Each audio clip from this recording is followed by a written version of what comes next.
Listen carefully, you're here for a reason. A horrible season is ahead.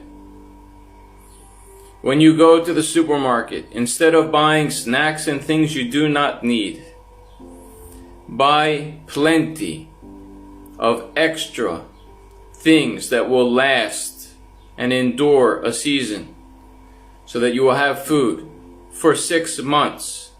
Gather rice, pasta, canned goods, things that will last you to feed your family for 6 months. And don't forget water. A horrible, terrible season lies ahead of us. I follow the economy closely, and I worked on Wall Street, and I spent my whole life studying the economy, and I love geopolitics, and I've been following geopolitics forever.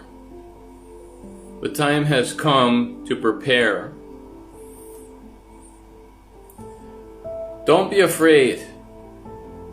The world will change dramatically in front of your eyes. Don't fear. Be prepared for it. You have an opportunity now. If you have extra money in your pocket, or even if you don't, start gathering foods that will last you 6 months. Think about big packs of rice, 1 for each month, or 2, however many you need. Beans, lentils, things like this. Dried meats. And learn the old ways. Learn how to preserve things, and how to preserve meats, and save seeds, and plant vegetables. Prepare. A terrible season is ahead. A horrible war is being prepared before your eyes. Things are going to change. The supermarkets are going to be empty. Be ready for that. And don't forget water. I didn't start this channel for this reason, but the times have brought me here, and have brought you here. Follow me. I'll prepare you. I'll help you prepare, and let you know what's coming. Nasty things are ahead, more than just the war. Inflation is going to get worse. Have means of travel that doesn't require gasoline. Think about.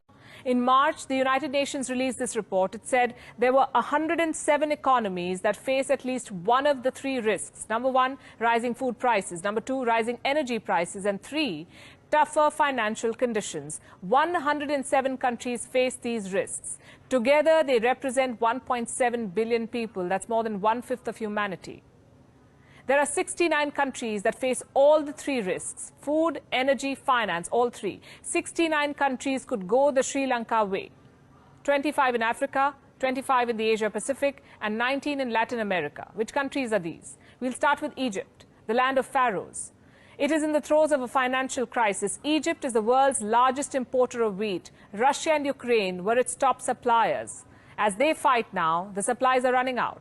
Last month, Egypt said that its wheat reserves will not last more than 3 months. Next, we have Tunisia, the birthplace of the Arab Spring. Its economy is overheating. Foreign debt accounts for 100% of its GDP. The trade deficit has widened to $800 million. Inflation stands at 7%. Fuel prices at record highs. Experts say Tunisia could soon face civil unrest. The same warning has been issued for Lebanon, the Switzerland of West Asia. Well, not anymore. In 2020, the Beirut blasts destroyed Lebanon's largest grain stores. Food prices went up by 11 times. The Lebanese pound lost 90% of its value. Public debt grew to 360% of the GDP. The war in Ukraine complicated things further. Lebanon imported 80% of its wheat from Ukraine. Those supplies have fallen. There's a bread shortage, a scarcity of sunflower oil.